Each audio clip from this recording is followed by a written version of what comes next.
Welcome to Morphilm Academy. This is the Fifine AM8. It's a USB and XLR dynamic microphone aimed at podcasters and gamers. Let's compare it to the previously reviewed K688. First, design-wise, the body is made of plastic instead of metal, but it doesn't feel cheap. It does make it lighter and resonates a bit less when touching it. However, it has no shock mount, so when using the included metal desk stand, it has no isolation from vibrations on the desk. For gamers, that can be a big problem. Also, on the stand, a stronger locking system would be nice, but we actually found the tension to be more than good enough.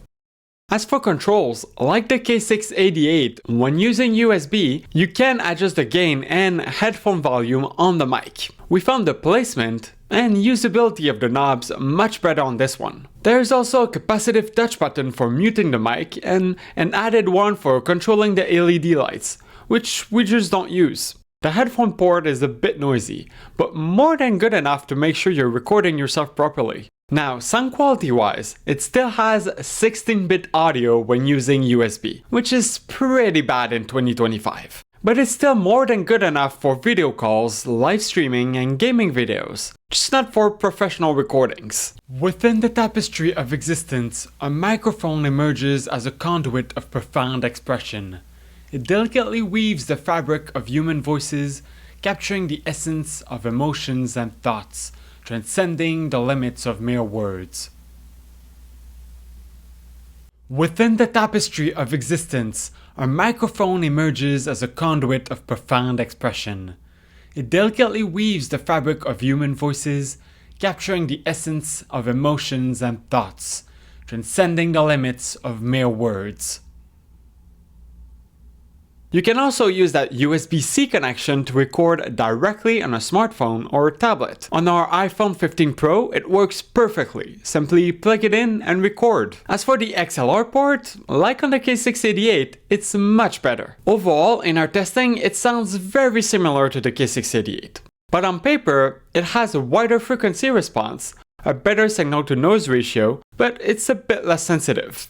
As for Plosives, it is quite a bit better. It's probably because of the thicker foam. Patty perfected her podcast Plosives, positioning the pop filter precisely. Plosives, plosives. Sound rejection is also very similar. The camera clicked as the crew prepped for the perfect shot.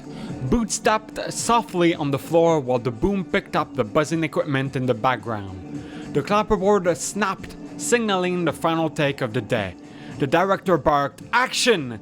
and the actors projected their lines, each word packed with power. So goes a typical day on a Morphilm production shoot. The camera clicked as the crew prepped for the perfect shot.